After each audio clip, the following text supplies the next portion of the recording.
Olá! Hoje a gente vai mergulhar numa das histórias mais curiosas da Bíblia, para dizer o mínimo. A história de Balaão.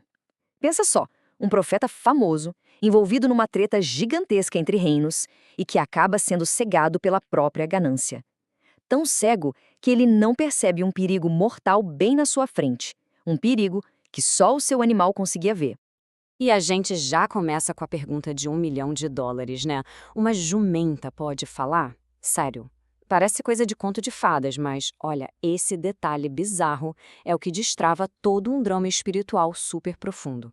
Beleza. Então, para a gente entender como é que se chega nesse ponto, uma conversa entre um cara e a sua jumenta, a gente precisa voltar um pouquinho. Temos que entender todo o clima de medo e de desespero que estava rolando na época e que foi o estopim para tudo isso. Então, o ponto de partida de tudo isso é o medo. Mas não é um medinho qualquer. É um medo que paralisa um rei e uma nação inteira. Imagina o cenário. O povo de Israel, que está vindo com tudo, está acampado bem na fronteira de Moabe. O pânico foi geral. E vamos combinar, o medo do rei Balaque não era à toa, não. Ele tinha acabado de ver de camarote Israel passar por cima dos amorreus, que era um povo super temido. Aí ele olha para aquela multidão toda na fronteira e com certeza pensou: pronto, somos os próximos. Eles vão acabar com a gente que nem um boi come o pasto. Aí, no desespero, o que o rei Balaque faz? Ele não chama o exército, não. Ele apela para uma arma espiritual. Ele fica sabendo da fama de um cara chamado Balaão, um profeta que morava a mais de 650 quilômetros de distância. A fama do cara era absurda. Diziam que quem ele abençoava estava abençoado de verdade, e quem ele amaldiçoava, bom, já era. Então o plano foi traçado. Balaque junta uma galera importante, uns príncipes, e manda eles com uma oferta bem generosa, o que a Bíblia até chama de preço dos encantamentos. A ideia era bem direta: pagar o Balaão para ele usar seus poderes, digamos assim, e lançar uma maldição em Israel para ver se ele sossegava. E agora a gente muda o foco. A bola tá com o profeta. Balaão recebe essa proposta e de repente se vê numa encruzilhada. Uma oferta que vai testar até o último fio a sua lealdade e principalmente a sua integridade. E olha só, a primeira resposta de Deus para o Balaão não podia ser mais clara. Sem rodeios, sem talvez, quando ele pergunta para Deus, a ordem é: não vai com eles e nem pense em amaldiçoar este povo, porque este povo é abençoado por mim. Claríssimo, né? Caso encerrado, só que não. É bem aqui que a gente começa a ver o conflito dentro do Balaão.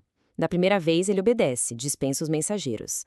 Mas o rei Balaque era insistente. Ele manda um segundo grupo, dessa vez com gente ainda mais importante, e a promessa de grana e de prestígio era muito, mas muito maior. E o que o Balaão faz? Em vez de firmar o pé na resposta que ele já tinha, ele resolve perguntar para Deus de novo. Mas por que ele faria isso? A resposta é velha conhecida da humanidade: ganância. Simples assim. A promessa de riqueza e de status começou a brilhar mais forte que a ordem clara de Deus. No fundo, ele estava torcendo para Deus mudar de ideia, para poder pegar aquela grana toda. E aqui está o pulo do gato, a falha principal. O erro de Balaão foi ficar caçando uma segunda opinião para algo que Deus já tinha batido o martelo. E isso é algo muito nosso, né? Quando a gente não gosta de uma resposta, fica tentando de novo, na esperança de ouvir aquilo que a gente quer ouvir. Então, Deus, percebendo a teimosia no coração do Balaão, meio que diz: ah é? Você quer tanto ir? Então vai. Mas atenção, isso foi uma permissão, não uma aprovação. São coisas bem diferentes. E essa permissão veio com um aviso bem sério. Tudo bem, você pode ir, mas só vai falar exatamente o que eu mandar. E é justamente nessa viagem, uma viagem que nasceu da teimosia e da cobiça, que a história dá uma virada completamente maluca. É agora que a gente chega na famosa intervenção divina no meio da estrada. Apesar de ter a permissão para ir, o coração de Balaão não estava no lugar certo. E por causa disso, a ira de Deus se acendeu. E lá no meio do caminho, invisível para o Balaão, o anjo do Senhor aparece, parado com uma espada na mão, pronto para acabar com a história dele ali mesmo. Balaão estava um triz de morrer e ele nem fazia ideia. Só que a jumenta viu o anjo.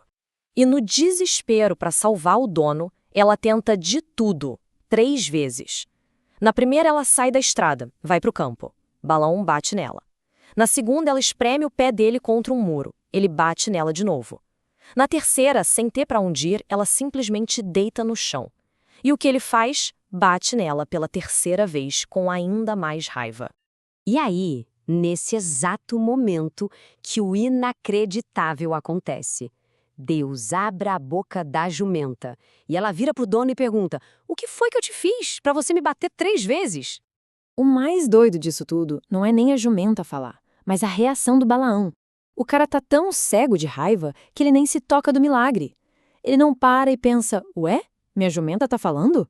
Não, ele entra na discussão, ele responde, bate boca com o bicho como se fosse a coisa mais normal do planeta. É aqui que a ironia da história dá um tapa na cara da gente. A jumenta, o animal supostamente sem razão, é quem tem a visão espiritual. Ela vê o anjo, o perigo, e o profeta, o homem de Deus, completamente cego, vendo só teimosia onde na verdade estava o seu livramento. Aí, finalmente, Deus abre os olhos do Balaão e ele vê.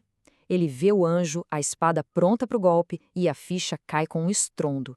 A jumenta que ele maltratou tinha, na verdade, salvado a vida dele 3 vezes. Aquele animal foi mais fiel e teve mais discernimento do que o próprio profeta. Essa história toda, essa viagem perigosa, não é só um conto esquisito. Tá cheia de lições muito fortes.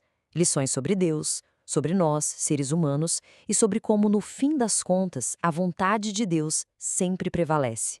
Dá pra gente tirar pelo menos umas 3 lições que ficam. Primeira, a missão do Balaão já nasceu fracassada, porque ninguém tem o poder de amaldiçoar aquilo que Deus escolheu abençoar. Ponto. Segunda, a ganância cega. Cega de um jeito que pode tirar até um profeta do caminho certo. E terceira, Deus usa os meios que Ele quer para falar com a gente, até os mais improváveis. Ele é tão misericordioso que usa até uma jumenta falante para nos dar um alerta e nos salvar de nós mesmos. E como a história termina? Bom, a vontade de Deus se cumpre, como sempre. Balaão finalmente encontra o rei Balaque, mas toda vez que ele tenta abrir a boca para soltar uma maldição, só sai bênção para Israel. Imagina a cara do rei, uma frustração total. E tudo isso nos leva a uma última reflexão, né? A história de Balaão meio que obriga a gente a se perguntar quais são as jumentas falantes que Deus talvez esteja usando nas nossas vidas hoje. Quais são aquelas situações estranhas, aquelas pessoas que a gente não espera, ou aqueles meios bem incomuns que Ele pode estar usando para nos dar um aviso, para nos proteger de algo ou para nos chamar de volta para o caminho certo. Vale a pena parar para pensar nisso. A resposta pode ser bem surpreendente.